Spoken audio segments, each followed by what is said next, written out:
Revisiting my 2020 Democrat primary candidate predictions. Mr. Reagan. Back in May 2019, almost 1 year ago, I made a series of videos analyzing the various candidates who had announced their candidacy for the Democrat ticket in 2020.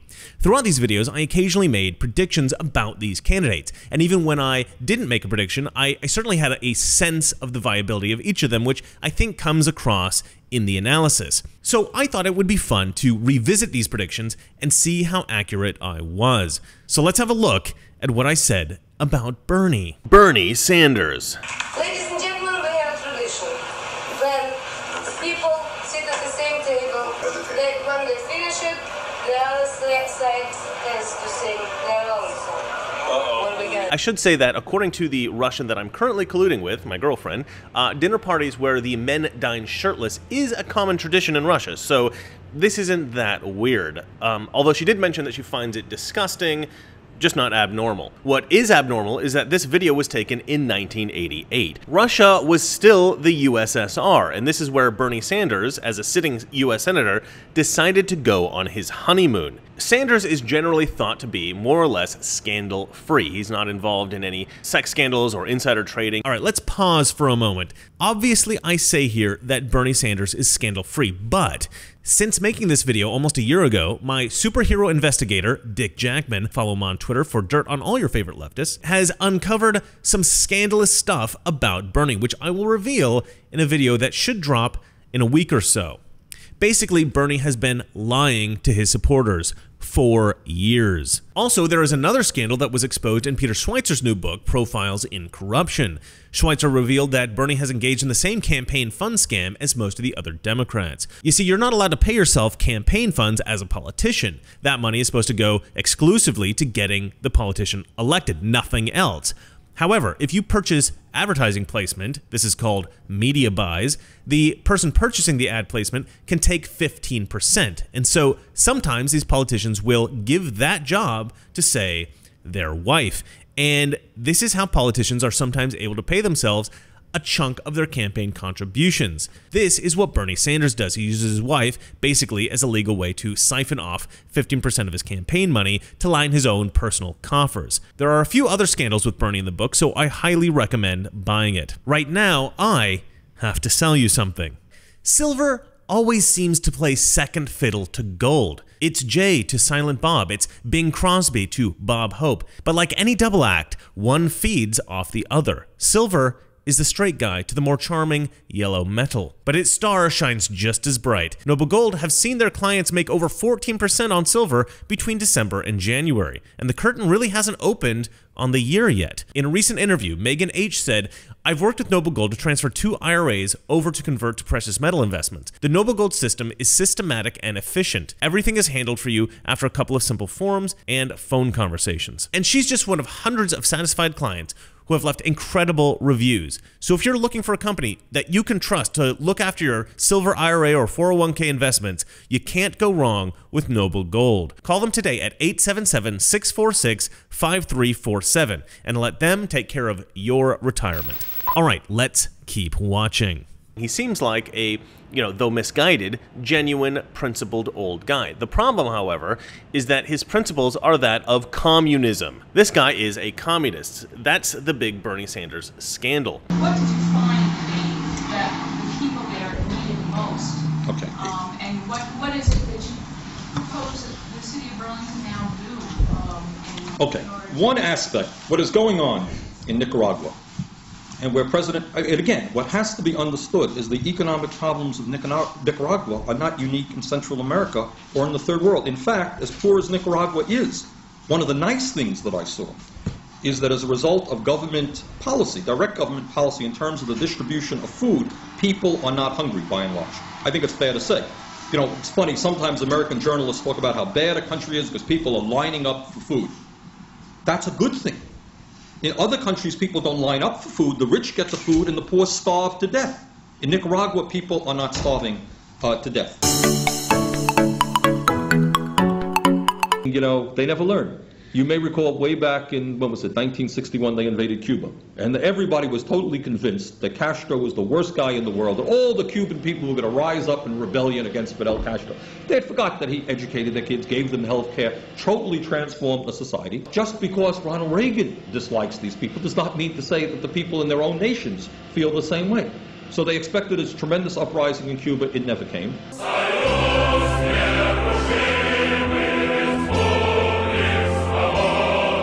People seem to forget that. They sort of lump him in with these other leftists as like a left-wing progressive or whatever. And that's the name that they're using these days, by the way. If you hear progressive, that's the socialists' word for themselves. They call themselves progressive. They'll complain that establishment Democrats aren't true progressives, and that just means that old-school Democrats like Joe Biden aren't socialists. Bernie Sanders is the OG socialist. AOC, Rashida Tlaib, these are all just pretenders to the throne. They're soft socialists. They want the Scandinavian fairy tale. The truth is that they don't give two poos about socialism. They're legitimately racist against white people, and they see socialism as a convenient ploy to redistribute as much wealth into their respective communities as possible.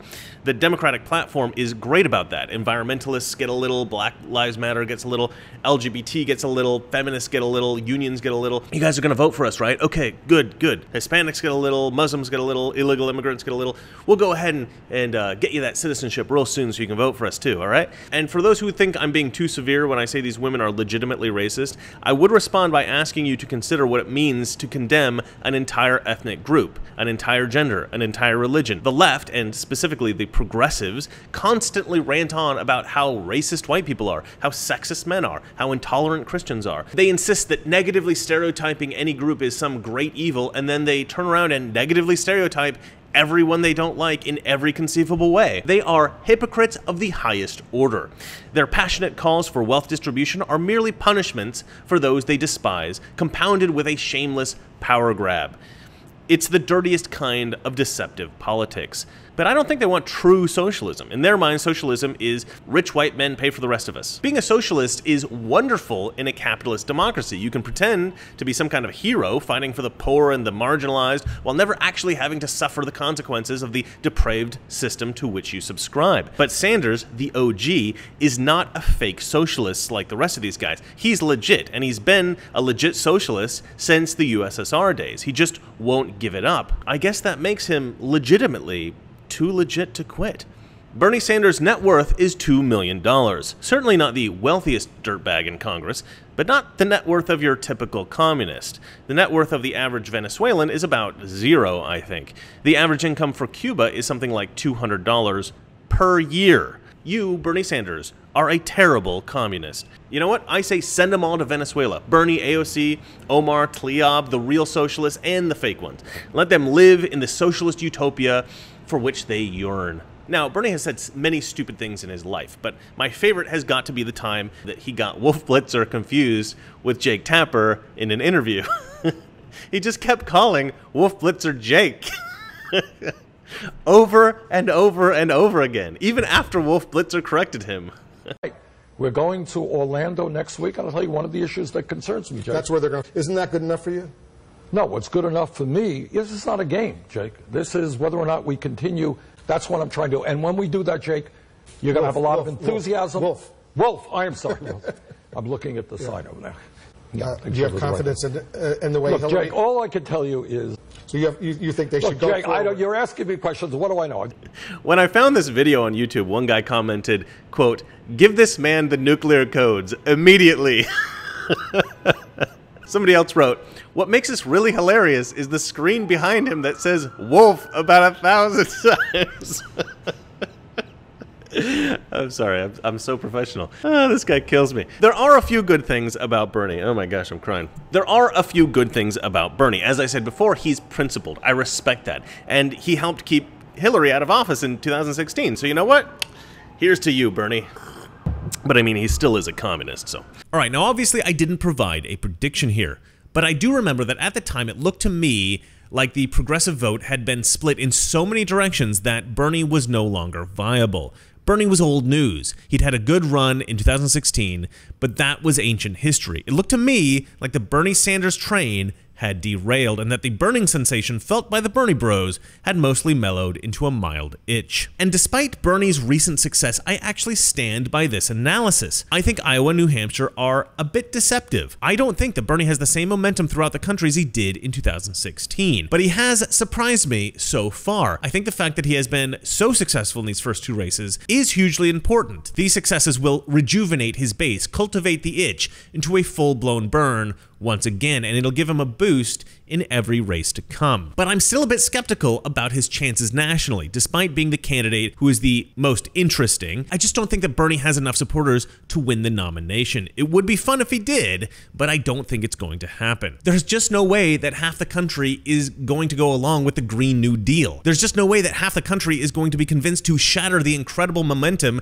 that we currently enjoy in our economy. There's just no way that 50% of the country will throw away everything in order to become more like Venezuela.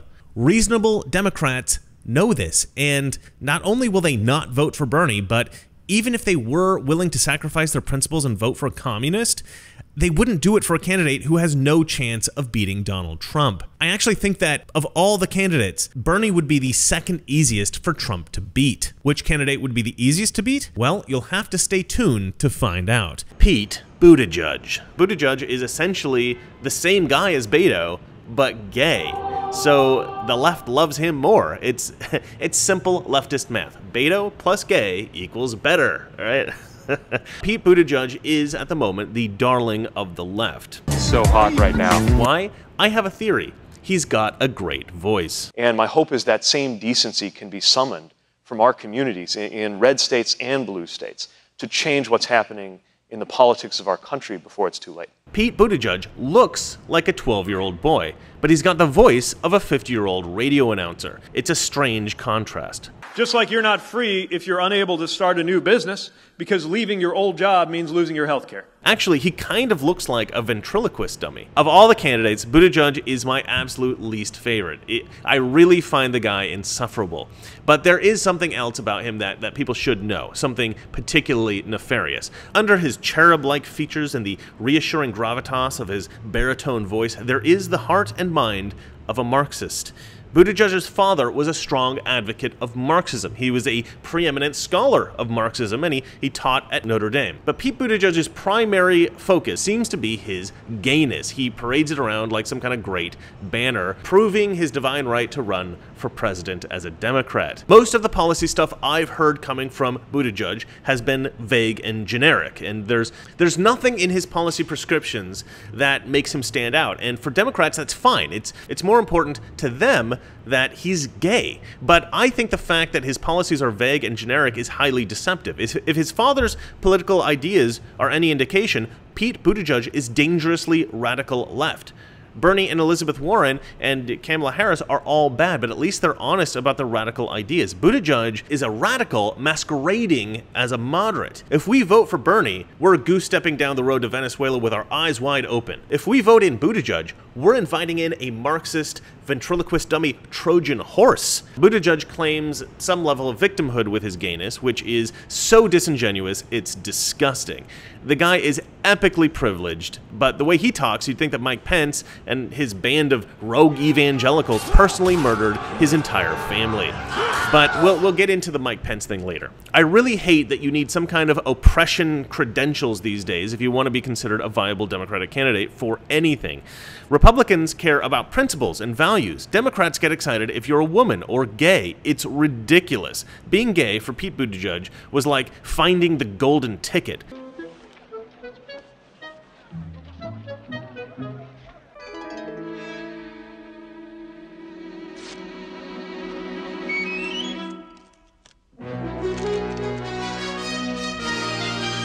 If Pete Buttigieg wasn't gay, no one would be talking about him. Being gay now has political capital. It's a bizarre thing.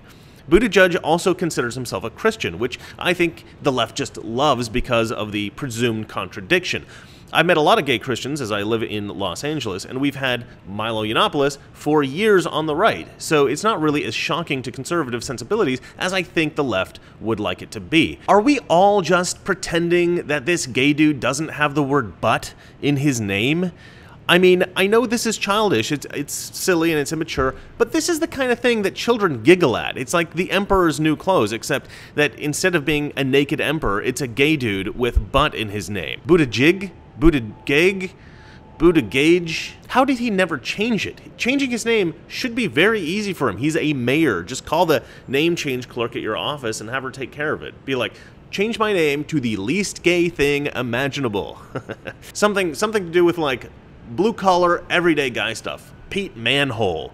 No, okay, wait, I don't know. Something related to sports maybe, like Pete Tight End. Okay, this is not what I meant to... Maybe it's something to do with farming, right? Pete Backhoe. This is not working. He plays the piano, right? Pete Pianist. All right, well, that's it then. Pete Pianist. It's relevant to his vast array of talents, and it's totally not gay. In all seriousness, Buttigieg, as BS as that pronunciation sounds, is apparently a Maltese name from the island country of Malta. Malta has a fascinating ancient history, and it's mentioned in the Bible, and people have lived there thousands of years before the birth of Christ. I would actually love to visit. Apparently, Buttigieg is one of the most common names in Malta, and it means keeper of chickens. Well, I still think it would be great to visit Malta. I haven't changed my opinion on that. I do think that it was probably silly of me to go on as I did about the man's name. But you know me, I like to add a little bit of comedy in the videos from time to time. Now, I gave no specific prediction about Pete Buttigieg in the video, but I did give him the most time of any candidate in any of the videos that I produced. I clearly thought that this guy was a serious contender. Things have changed quite a bit since I made this video. Pete Buttigieg doesn't tend to leverage his gayness quite as much as he did in the early days of his campaigning. But one thing that is the same is that he is still extremely vague with regard to his political positions. And somebody said something yesterday that I thought was actually quite astute. Pete Buttigieg tends to modify what he's saying based on the audience that he's addressing. If he's talking to hard left Democrats, his policies suddenly become much stronger and much more progressive. If he's addressing moderates, independents, business people, etc., his positions soften and become much more moderate. And in that way, he is a lot like Barack Obama. Speaking of Barack Obama, one criticism that I've always had about Pete Buttigieg is that he seems to be mimicking Barack Obama's speech patterns. It's very weird. Watch this comparison. The auto workers that you meet in Toledo or Detroit take such pride in building the best cars in the world. There are enlisted people that I served with barely old enough to remember those votes. There are enlisted people that I served with barely old enough to remember building those the best votes. cars in the world. And so the question now is, how do we build on those strengths? The question is, how are we going to make sure any of this actually gets done? And so the question now is, how are we going to make sure any of strengths? this actually everything that gets I've tried done? to do. Under my plan, 97% of small businesses would not see their income taxes go up. But unfortunately, President Trump has made it much harder for the next president to achieve that goal. But unfortunately, President Trump has made it much harder for the next president to achieve that goal. It's weird, right?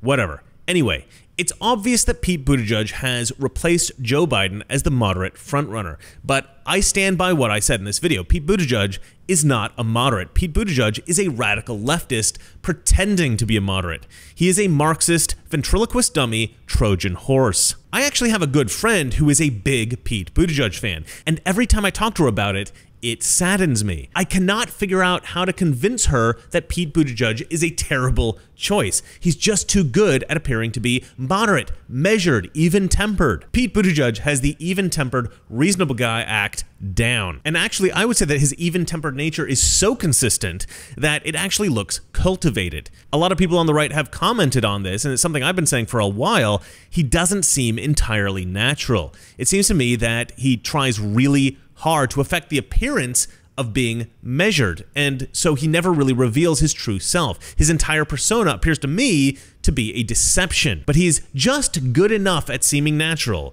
that this facade is convincing Democrats to vote for him. Will they continue to do so? I don't know, probably. If you were to ask me back when I made the previous video if I thought that Pete Buttigieg was going to be the nominee, I would have said maybe, but probably not. Now, I would say that it's pretty likely. It looks to me like it might be Bernie, Pete, or Joe, who I haven't yet counted out, but I'll get to Joe in a moment. Up next, we've got Amy Klobuchar. Amy Klobuchar. Amy Klobuchar is every school teacher I've ever hated. Now don't quote me on that, Snopes. That's what we call a metaphor. I will explain it to you in another video. Seriously though, did you ever have a teacher that you just hated, one of those really evil ones? You know what I'm talking about. Because you know, deep down, you deserve to be punished. It's all right, Grace. It's Ferris Bueller, a little twerp. I'm gonna set a trap and let him fall right into it. You've got a real attitude problem, McFly. You're a slacker. Amy Klobuchar is almost a caricature of a mean teacher. The ABA said that it made that request because of its, quote, respect for the rule of law and due process under law. I'm just waiting until the staff is done talking over there. And actually, Klobuchar does not just appear to be a psychopath, she really is one. Klobuchar consistently dehumanizes her staff. She has her campaign people running personal errands, including washing her dishes, which actually violates Senate ethic rules, by the way.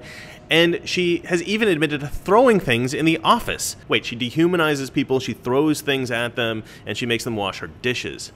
I think Amy Klobuchar really just wants a wife.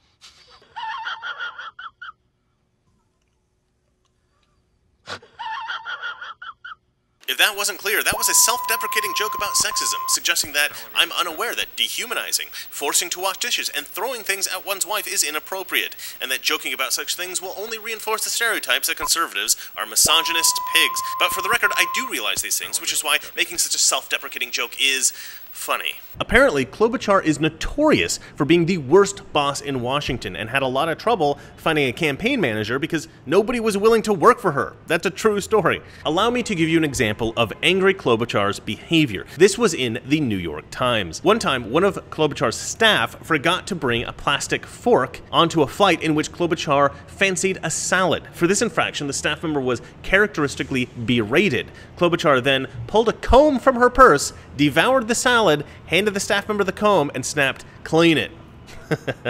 Klobuchar defends her behavior as having high expectations. Sure. You don't hear much about this because, one, nobody cares about angry Klobuchar, and two, female reporters and news editors all bury the story under the excuse the Klobuchar accusations are sexist. They claim that if a man mistreated his staff in this way, it wouldn't make the news. Come on! If you are such a horrible person that nobody will work for you and you're running for president, yeah, that's gonna make it into the news. That story transcends race, religion, gender, sexual preference. If you are a newsworthy level a-hole, no amount of "she's from an oppressed class" BS is gonna save you. Klobuchar became famous during the Kavanaugh hearings when she asked Brett Kavanaugh if he'd ever blacked out from drinking.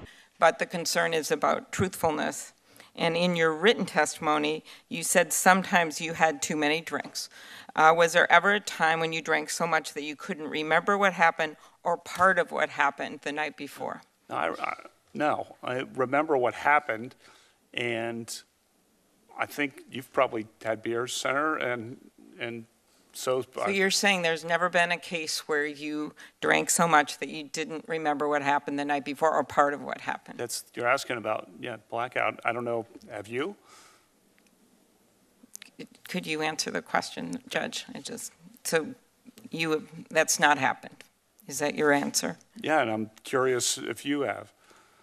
I have no drinking problem. That's it. That's why angry Klobuchar is running for president. That moment. What is angry Klobuchar running on? Nobody knows. More importantly, nobody cares. Net worth? Nobody cares. 2018 charitable donations? Nobody cares. My prediction? Angry Klobuchar will be one of the first candidates to drop out. The only remarkable thing about her is how mean she is to her staff. Not a viable candidate. Let's move on. Okay, well, that's embarrassing. Obviously, I was wrong with that prediction. There are a few candidates that I did think could hang on until the end, or at least pretty far in. Amy Klobuchar was not one of them. Amy Klobuchar seemed so uninteresting in terms of policy and so repellent in terms of personality that I didn't think anyone would ever want to vote for her ever. But she is hanging in there. However, I do think that the reason she's been able to hang in is not that she's a particularly good candidate, but rather because she has, for the most part, been able to fly under the radar. She has some kind of base of voters, I'm not sure where they come from, but they are apparently loyal, and she's not pissing off enough people to lose her support like some of the other candidates. Do you remember when earlier I said that Bernie would be the second easiest candidate for Trump to beat? Amy Klobuchar would be the easiest. I think that part of the reason why some people like Amy Klobuchar is that they don't know that much about her. When I originally made these videos, I actually said the same thing about Beto O'Rourke. It was clear to me that people who didn't know much about Beto thought that he was a great candidate, but once people got to know him, nobody really liked him. I think the same thing is going to be true about Amy Klobuchar. Because of the job I do, obviously I have to watch a lot of videos on all the candidates. And Amy Klobuchar is, to put it bluntly, a repellent personality. She has a frail, almost broken tone to her voice. She always sounds like she's just about to cry. Some would remain for counterterrorism and training. In Syria, I would not have removed the 150 troops from the border with Turkey. I think that was a mistake. I think it made our allies and many others much more vulnerable to ISIS. And then when it comes to Iraq, right now, I would leave our troops there, despite the mess that has been created by Donald Trump. I would put our country's interests first. Until now, she's done a great job of hiding her angry side. But as I exposed in that video from a year ago, she definitely has an angry side. In fact, in the video, I nickname her Angry Klobuchar. Now, I don't know if she's going to be able to hide the angry side forever. I think that once the field narrows and she has to really start fighting, we're going to start to see the nastiness come out. And I don't think that Amy Klobuchar, once she hulks out and becomes Angry Klobuchar, I don't think she's going to be the kind of angry that people typically find attractive. I mean, some people seem passionate when they're angry or strong or something. Others are more off-putting.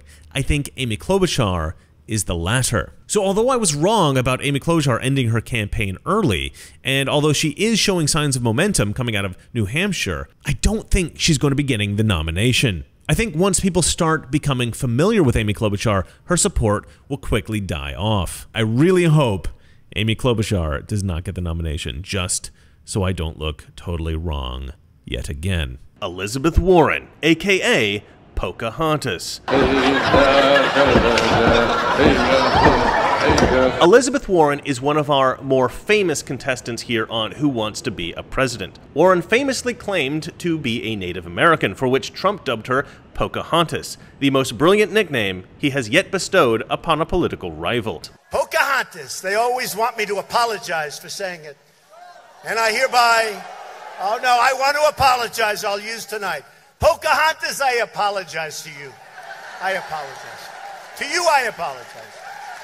To the fake Pocahontas, I won't apologize. Pocahontas really first blew up with a speech that went viral. There is nobody in this country who got rich on his own. Nobody. You built a factory out there, good for you, but I want to be clear. You moved your goods to market on the roads the rest of us paid for. You hired workers the rest of us paid to educate. You were safe in your factory because of police forces and fire forces that the rest of us paid for. You didn't have to worry that marauding bands would come and seize everything at your factory and hire someone to protect against this because of the work the rest of us did. Now look, you built a factory and it turned into something terrific or a great idea. God bless. Keep a big hunk of it. But part of the underlying social contract is you take a hunk of that and pay forward for the next kid who comes along. These are ideas that Elizabeth Warren lifted from a guy named George Lakoff, a professor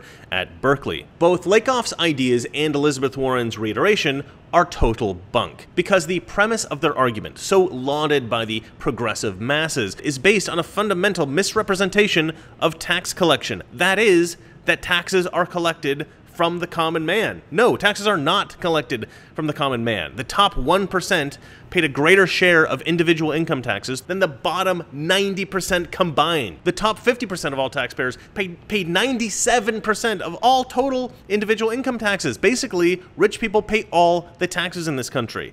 To say that there is no such thing as a self-made man is malarkey. This is being said, mind you, by academics who are basically paid to talk about things theoretically. These people don't actually compete in the market, so often they don't fully understand it. Einstein did his best stuff when he was working as a patent clerk. You know how much a patent clerk earns? No. Personally, I like the university. They gave us money and facilities. We didn't have to produce anything. You've never been out of college. You don't know what it's like out there. I've worked in the private sector.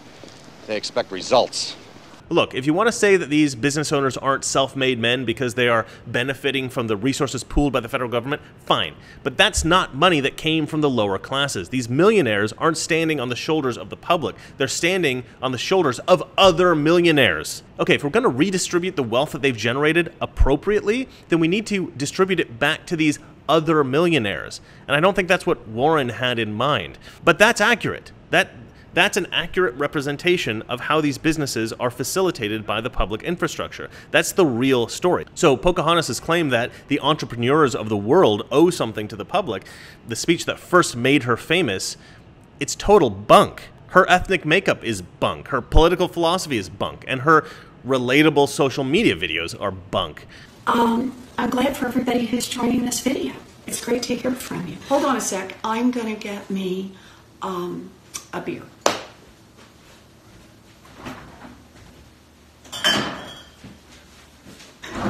Hey, Glover, my husband Bruce is now in here. You want a beer? No, I'll pass on the beer for now. You sure? Come over and say hello to folks. Yes. So, this is my sweetie. Hello. He's the best. And I'm crazy for him. I love you. I love you too. Thank you for being here. Pleasure. I'm glad you're here. Yeah, enjoy your beer. Pocahontas has a net worth of $8 million.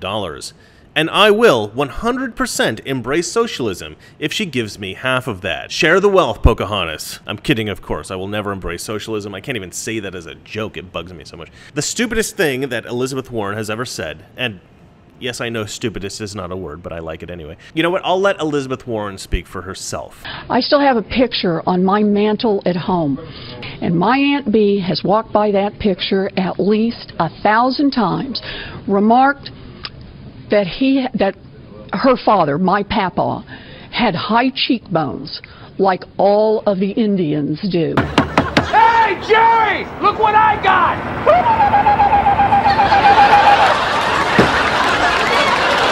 Okay, so obviously my primary criticism of Elizabeth Warren here is that she is a phony. Now, between last May and today, Warren made the mistake of exposing that phoniness to Democrat voters.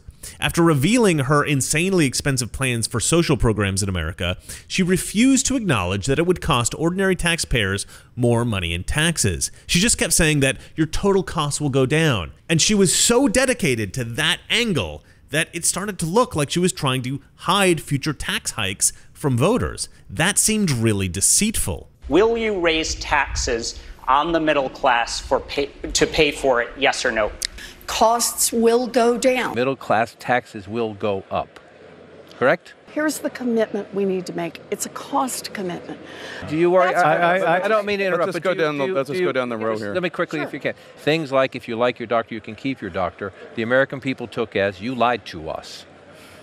If middle-class taxes in your Medicare for All plan went up, well, they say during the campaign, why was she trying to be cute? Why wouldn't she just say it? And then make the argument as Senator Sanders does, your overall costs will go down, but yes, your taxes might go up some. My commitment is I will not sign a bill into law that raises costs on middle-class families. But can you guarantee that what people might save on the cost of their health insurance would be more than what they might have to pay in additional taxes? So I said I will not sign a bill into law that does not reduce costs for middle-class families.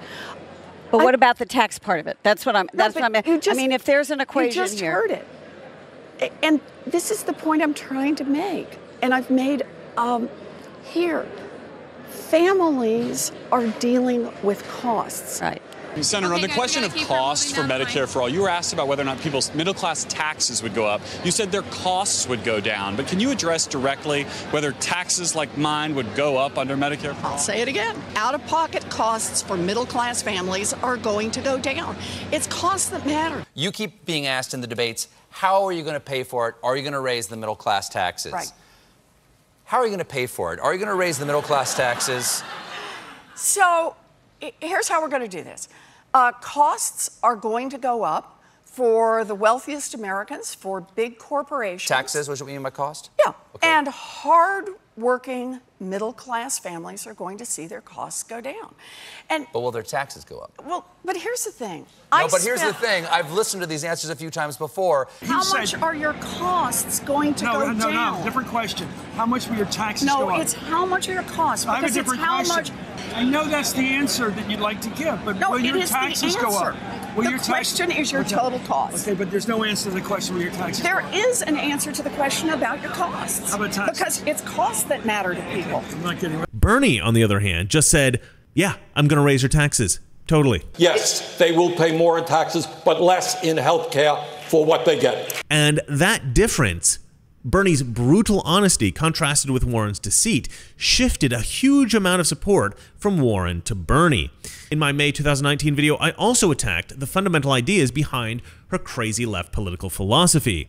Those criticisms, of course, still hold. Now, in that video, I probably seemed a little bit dismissive of Elizabeth Warren's campaign. You know, I put in all those Seinfeld clips and all that stuff.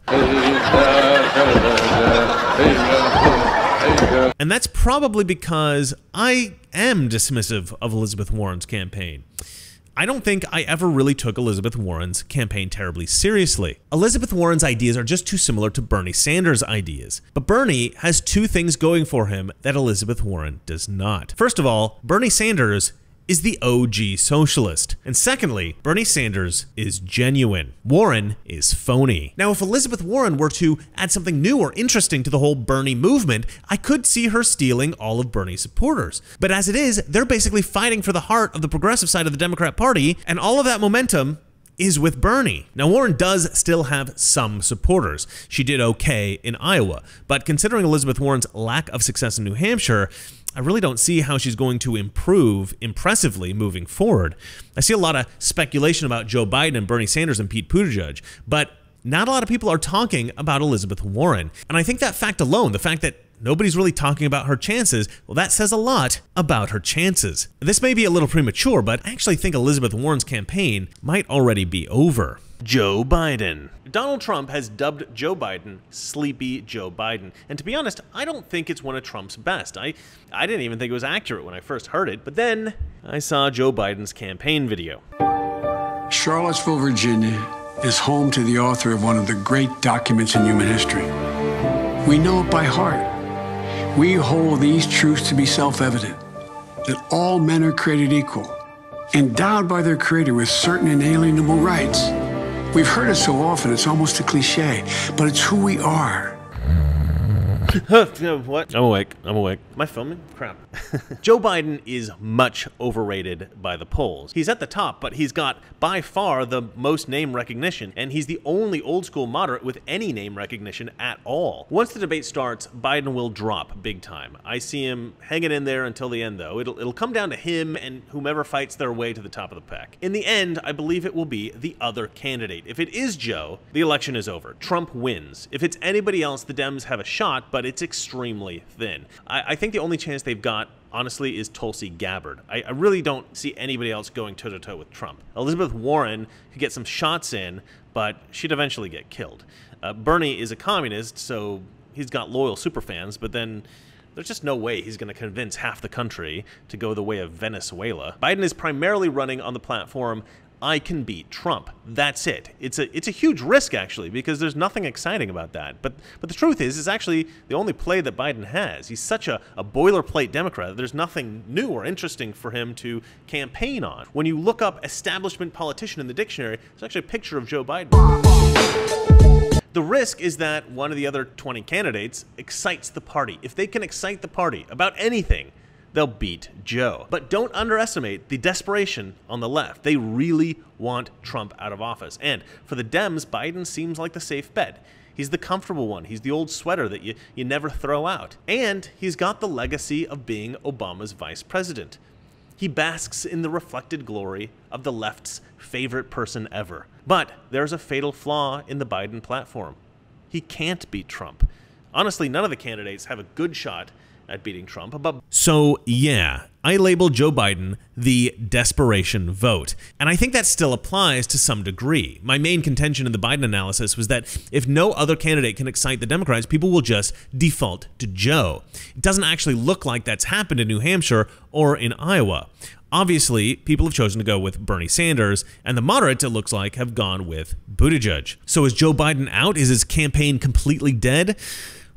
I really hope not. I really want Joe to get the nomination. And the reason I want him to get it is that if Joe Biden is nominated, all the skeletons in his closet will have to come out. Now, I know that there are very few reasonable leftists in the mainstream media, but there are a few people who will be interested in making a name for themselves, and these journalists might be brave enough to report on Joe Biden's corruption. It's funny, you know, when I made that video a year ago, I didn't know anything about Joe Biden's corruption. Since then, I've done 2 other videos specifically about Joe Biden's corruption. I've done hours and hours, days upon days of research into Joe Biden.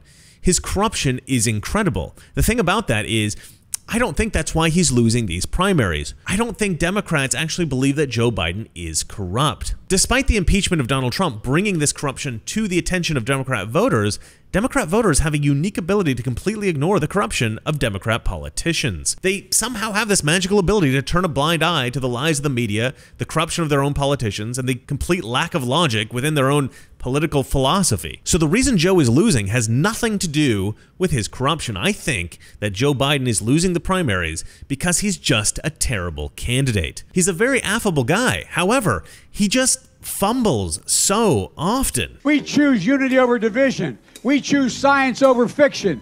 We choose truth over facts. Poor kids are just as bright and just as talented as white kids. No man has a right to raise a hand to a woman in anger other than in self-defense, and that's rarely ever occurs. And so we have to just change the culture, period, and keep punching at it and punching at it and punching at it. So I learned about roaches. I learned about kids jumping on my lap. And I've loved kids jumping on my lap. I mean, it's going to be very difficult to vote for somebody who is just so gaffe-prone. I think the word that comes to mind is incompetent. Pete Buttigieg seems to be a moderate, like Joe Biden, but he also seems to have a much better command of the stage. He seems to be much more balanced, measured. He seems to be more even-tempered, and he doesn't seem... He seems to be much more measured. He seems to be much more even-tempered, and he doesn't tend to make gaffes, ever. Everybody keeps talking about how Joe Biden is going to do well with the black vote, but a recent poll I saw showed that Joe Biden had lost most of his support amongst black voters. Joe Biden has always been a strong union guy. However, a lot of the union guys have started supporting Donald Trump in recent years. So, I don't know. It's definitely not looking good. In fact, you know what? I think... Yeah, you know what? I think I have talked myself out of believing in Joe Biden's continued viability. I would say that unless there's some kind of factor that we're all totally unaware of in the country, it looks to me like Joe Biden is done. One prediction that I made last year was that the debates would eventually determine the nominee. So far, that prediction has failed to materialize. The debates have certainly played a role, but I don't think that they've been decisive. And maybe they will become decisive in the upcoming months, but so far I feel like the candidates have continued to play nice. They really haven't gone after each other in a significant way. Although some clear differences have emerged, I think that the public opinion around these candidates has formed off the debate stage. And I think that actually says a lot about the debate skills of each of these candidates. If any of them were gifted debaters, they would clearly win every debate. But none of them are good at debating. Trump is phenomenal at debating. He's an unorthodox debater, and he likes fighting dirty. None of these guys have a chance of winning. It's actually kind of fun and a little sad to watch these featherweights weekly struggle for the chance to go up against the heavyweight champion of the world. Now, I have neglected to say anything about Mike Bloomberg or Tom Steyer. The reason for that is that at the time I made this video, those two gentlemen were not in the race. Furthermore, I recently made another video about them. So if you want to hear my thoughts about Bloomberg and Steyer, please go ahead and find that video and click on it and watch it. It's interesting. Basically, I think that they're both fake candidates. And if you want to know why, go ahead and watch that video. So what is my final prediction for the Democrats in 2020? Well, it's the middle of February, and my prediction is Pete Buttigieg. I think that the behind-the-scenes powerful Democrat operatives are right now weighing their options. So far, it seems to me, and I could be wrong, but it seems to me that most of the powerful Democrats in D.C. reluctantly have been supporting Joe Biden. But they're going to have to reassess this. It's becoming more and more obvious that Joe Biden is no longer viable. They need to pick somebody new. A lot of people think that they're going to go with Bloomberg.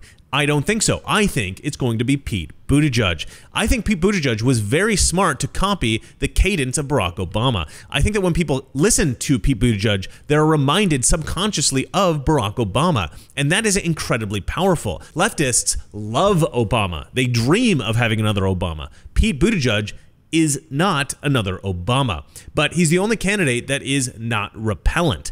Biden is repellent to all of those who hate the establishment. Bernie is repellent to all of those who hate communism. Klobuchar and Elizabeth Warren are just shrill, repellent personalities. And Bloomberg and Steyer are repellent to everyone on the left because everybody on the left hates billionaires. All right, now that is it for the checking in on my predictions video. However, as I was watching the analysis of Pete Buttigieg, I realized that I went on a little bit of a rant about the political issues around homosexuality in America. And I felt like even though this wasn't particularly relevant to my analysis of Pete Buttigieg, it was a rather interesting series of points, and this is why I left it in the original video. And in fact, I found it so interesting that upon revisiting the video, I thought it would be interesting to put it at the end of this video as well. So if you want to see me go on a short rant about the politics surrounding the issue of homosexuality in America, please feel free to keep watching through to the end of the video.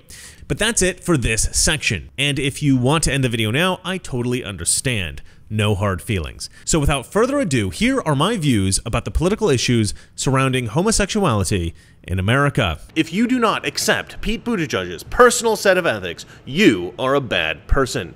This has expressed itself most prominently in his criticism of Mike Pence. His initial comments on the subject suggest that Mike Pence is a bad person for signing into law Indiana Senate Bill 101, the Religious Freedom Restoration Act. When we had this huge and painful controversy in 2015, when Mike Pence divided our state with this so-called Religious Freedom Restoration Act, which was really a license to discriminate, provided you remembered to mention your religion as an excuse for discriminating.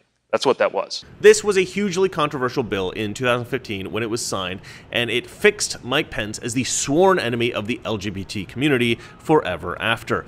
The bill addressed the gay wedding cake issue. Basically, gay people want to be able to force Christians to bake them wedding cakes. They framed it like, we demand the same rights as everybody else, but actually they're demanding control over others for their services, which is in complete conflict with the principles of liberty and freedom.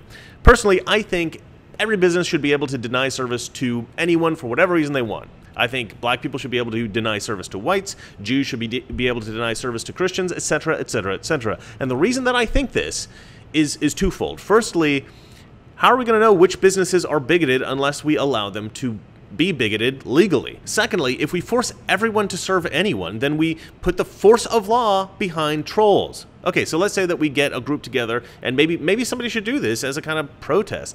Let's say we get a group together who is willing to pool their funds together and force a particularly sensitive gay baker to bake and decorate 100 cakes that say gays burn in hell or whatever. It could be a variety of annoying things. Why should this poor gay baker be forced to do that? He shouldn't. He should have the right to refuse. Should a Muslim baker be forced to decorate a cake with a drawing of Muhammad on it? Drawing Muhammad is a sin in Islam, and it's taken extremely seriously by Muslims. Christians have been killed for this in Europe. Should a Jewish baker be forced to decorate cakes with swastikas on them? Should a black baker be forced to decorate some kind of KKK cake? I could go on, but you get the idea. Forcing all businessmen to indulge the whims of every potential customer, this strips the American people of liberty in a huge and significant way. I mean, the whole thing sounds silly, really. I mean, it's such a trivial thing, baking cakes. But the fundamental rights undergirding this issue are of enormous importance. So Mike Pence signed a bill that said the government can't force people to violate their faith. Okay, maybe some gay people won't like that because it means they can't force Christians to bake them cakes for their weddings. But we're talking about fundamental liberties here. So presumably they'd say, fine, okay, we get it. But that's not what happened. This was characterized by the LGBT folks and the leftists in the media as government-sanctioned bigotry, institutionalized homophobia affirmed and signed into law by the great Christian devil Mike Pence. An insidious defamation campaign was launched against Mike Pence and the state of Indiana, and this campaign was so successful that many businesses boycotted the state. I mean, the whole thing was ridiculous. So Mike Pence has been the arch nemesis of many LGBT activists ever since. We have a media that's saying it's a debate whether or not what just happened to Jussie Smollett is a hate crime. It feels impossible to not feel this way right now with the president and the vice president, Mike Pence, who wishes I couldn't be married. Let's just be clear. The vice president of America wishes I didn't have the love with my wife. He wanted to ban that in Indiana. He believes in conversion therapy. He has hurt LGBTQ people so badly as the government of Indiana. Connect the dots. If you are in a position of power and you hate people and you want to cause suffering to them, you go through the trouble. You spend your career trying to cause suffering. What do you think is going to happen? Kids are going to be abused and they're going to kill themselves and people are going to be beaten on the street. The hateful effort against Pence continues to this day. It's relentless. They dig up whatever they can as ammunition. Much of the venom currently being spawned toward Mike Pence has been intensified by a rumor that Mike Pence supports gay conversion therapy. He wanted to ban that in Indiana. He believes in conversion therapy. Firstly, I couldn't find evidence anywhere to support this. Apparently, on Mike Pence's congressional campaign website from 2000, there was a line regarding HIV/AIDS that stated, quote, "Resources should be directed toward those institutions which provide assistance to those seeking to change their sexual behavior," end quote. Hordes of LGBT publications cite this as evidence that Mike Pence supports the dreaded conversion therapy. But there are a few problems with this interpretation of the 2000 campaign website statement. First of all, the statement refers to changing one's sexual behavior, not orientation. This is one of those, yeah, but you really mean things. You really mean what I want you to mean because I don't like you and I want to believe that you're evil. There's lots of types of sexual behavior that people seek professional treatment for. What if somebody likes child pornography and they want to go to a psychiatrist to fix this problem? But no, this couldn't mean that. It couldn't possibly mean sexual addiction or pornography addiction. It couldn't be a myriad of other perversions that lots of people around the world want to change about themselves. It must specifically refer to homosexuality. This is like when Trump says that he wants a border wall to keep out criminals and leftists say, but you really mean Mexicans because you're a racist. This is a common tactic of the left, to assume the worst about a conservative and then to distort their words in a way that conforms to this worst possible assumption. Another reason why this scathing criticism of Pence makes zero sense is that this change their sexual behavior statement came from a list of policy positions that Mike Pence didn't even write and probably never actually saw. According to the far-left newspaper The Washington Post, the statement, quote, appears to be copied and pasted from a list of conservative talking points, presumably by staff members of Pence's campaign. It's his website, but not his words. And that's from The Washington Post. I'd like to add this. Conversion therapy isn't the horrifying evil that it's portrayed to be by the LGBT crowd and by Hollywood. Conversion therapy is a set of dangerous and totally discredited practices that attempt to change the sexual orientation or gender identity of a person. What it actually does is it supports an industry that is profiting off of the harm and sometimes death of kids.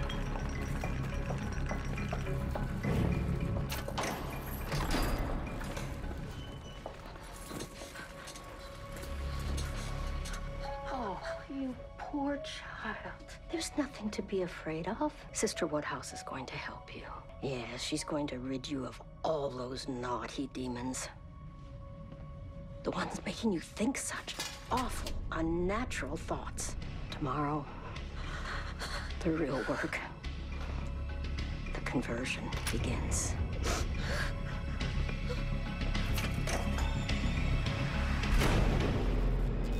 That last clip was from the show Riverdale. Hollywood can't seem to produce anything without including a generous portion of leftist propaganda these days. The left doesn't just characterize conversion therapy as ineffective or harmful, but deadly. Death of kids. But what if it isn't? What if some clinical psychologist developed a treatment that was 100% effective with zero negative side effects? What if it improved the lives of literally every homosexual treated? The problem is that if this happened, it would contradict the narrative that homosexuality homosexuality is 100% immutable. That is, that every gay person is born that way.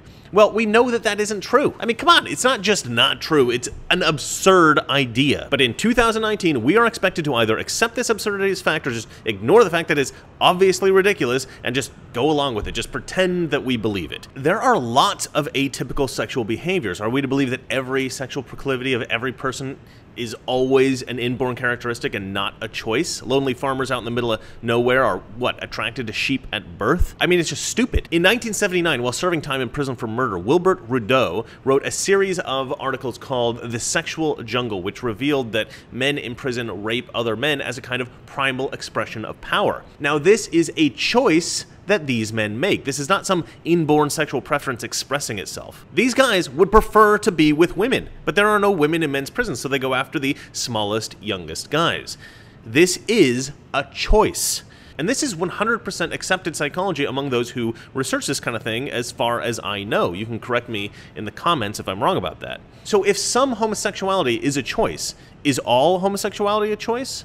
That's the real question, and it's a difficult one to answer. We hear from gay men all the time on the news, in Hollywood TV shows and films, that this is innate, inborn, immutable. But this is an easy lie to tell, so we can never really know. I mean, I have good friends who are gay, and I don't dispute their belief that they were born gay. I mean, I may question it personally, but I don't make a habit of arguing with them about it. And I think that's the position that society has taken generally. It's just not worth it. It's easier just to nod and go along with it, even if we're skeptical. But honestly, I think the gay community overplayed their hand. Sure, contemporary first world cultures aren't going to dispute your personal claim of innate homosexuality. But don't ask us to accept this as a universal truth. The broader assumption is just ridiculous, and many of us can't play along. We can't defy reason on that large of a scale. You've gone from asking us to indulge you personally to asking us to betray our own reason. Most of us will indulge you personally out of a sense of courtesy, but we're not going to just wholly abandon rationality in order to support LGBT political goals. Many people will, though. Many people do, but I will not, and there are many other people like me who will not. So, if some homosexual behavior is a choice, might not some homosexual behavior be the product of environmental influences and thus changeable? Might it not be an expression of a psychological disorder? Of course it might be. And so, an effective conversion therapy would be extremely valuable, just like any effective medical treatment. To suggest that any conversion therapy is always harmful is just as absurd as assuming all homosexuality is innate. And I think the LGBT community can get away with the one ridiculous claim because much of our society indulges the other ridiculous claim. But some formerly homosexual men strongly advocate the positive benefits of an effective conversion therapy method. You do want them to change, don't you, in the way that you yourself believe you have changed, having had homosexual experiences in the past? We're aiming to support people who want to voluntarily move away from behaviours and feelings, if that's possible. We want to give them the option and preserve their rights and freedoms to do that. You are simply gay as a goose and you just can't admit it. I was involved in homosexuality for about 8 years. It was a pretty long and dark 6 to 8 years of my life. At age 10, I was at the next door neighbor's house and they had a visitor from out of town. Followed me into the garage, hovered over the top of me and began molesting me. My abuser began speaking into my ear how much that I wanted this to happen to me because I was not wearing a shirt and I was just running around with jean cut-off shorts and flip-flops. His words sunk deep into my soul. I actually believed it and didn't tell anyone. And as I entered into puberty, I had bullies. You sissy, queer, faggot. And then they followed me home and they beat me. They began punching me in the face, speaking over me. You sissy, you queer, you faggot. Went home with 2 black eyes. As my budding, evolving sexuality came into place, I concluded that I somehow had to enter into the labels that were being already placed on me. It was like, well, everybody else sees this about me, it must be true. Look, all the gay folks might be right. Maybe I'm totally wrong. Maybe all gays are totally born that way. Maybe conversion therapy is all harmful all the time and I've got this all wrong. But you've got to convince us. You can't just demand that we agree with you and claim that we're evil if we don't. And that is exactly what Buttigieg is doing. He's insisting that he is the arbiter of morality and that Pence must adopt the LGBT set of ethics, or else Pence is an evil sinner and he's unfit for political office and must be stripped of his position and any and all respect that he enjoys from the general public. And although sometimes this kind of extremely judgmental attitude can be justified, pretty much everyone thinks it's super annoying. It's just so binary. It disproportionately affects people of color. It's really serious. The world as we know it, that's it. That's it. I have traveled the world and I have met the most marginalized people you can meet. This needs to stop. Ellen Page and Pete Buttigieg have determined that they are now the arbiters of morality in the 21st century, and it's their right, no, their duty, to cram their morality down our throats. If we don't accept their ideas about morality, we are bad people. We're not allowed to go to plays or restaurants. We're not allowed to show ourselves in public. Well, the truth is that this is rubbish. We have the right to practice our faith in America, and we have the right to stand firm on a set of ethics that we've accepted. For many, many Christians, this means regarding homosexuality as a sin. And if you want every American to betray their faith simply because an actress in Hollywood scolded them, I'm sorry, it's just never going to happen. Millions of people in this world, hundreds of millions, not just Christians, but members of almost every faith on earth, regard homosexuality as a sin. You can probably convince some of them that they're wrong, but you're not going to convince all of them. And you know what? Condemning them for this belief, trying to turn people against them, trying to get them fired from their job, these are far, far worse things than simply disagreeing with a lifestyle. Franklin Graham, the son of legendary minister Billy Graham, recently commented on Buttigieg by tweeting, "Mayor Buttigieg says he's a gay Christian. As a Christian, I believe the Bible, which defines homosexuality as a sin, something to be repentant of, not something to be flaunted, praised, or politicized. The Bible says marriage is between a man and a woman, not two men, not two women." And I love that. I love that he tweeted that. I actually subscribed to his Twitter account after reading that because, you know, even if you disagree with him, even if you think that such an ethical position is wrong, you've got to admit that is a brave thing to say in 2019. You know you're going to get attacked for that. And we need more people today, especially Christians, standing firm behind their principles, clearly and unapologetically stating their views publicly. Too many people are afraid to say what they think about the issues, and I think Franklin Graham set a great example here, and I applaud him for it. Of course, as one might expect, Reverend Graham was attacked for this in the media viciously. Here are the fine folks at MSNBC. One of the country's most well-known evangelical Christians, Franklin Graham, has called for presidential candidate Pete Buttigieg to repent for being gay. Shut up. Oh, my God. Just shut up, Franklin Graham. Legendary preacher. You are a disgrace. Billy Graham. You are a disgrace. Now, suddenly, Franklin Graham's talking about lifestyles and sinning, and a guy who has gone through a very difficult personal journey to figure out who he really is. It's not a lifestyle choice. And if anybody that's heard Pete Buttigieg talk knows that. If you didn't think Joe Scarborough was trash before seeing this clip, you probably will now. Of all the candidates, Buttigieg is my absolute least favorite. I really find the guy insufferable. Well, that's it for me. Thanks for watching. If you like this video, hit the like button. If you want to see more like this, please subscribe. And if you hate me, your name is probably Seth Moulton or Wayne Messam. Sorry guys, it was a long list, and to be honest, I got lazy toward the end. Good night. I will not make age an issue of this campaign. I am not going to exploit, for political purposes, my opponent's youth and inexperience. The trouble with our liberal friends is not that they're ignorant. It's just that they know so much that isn't so. Now,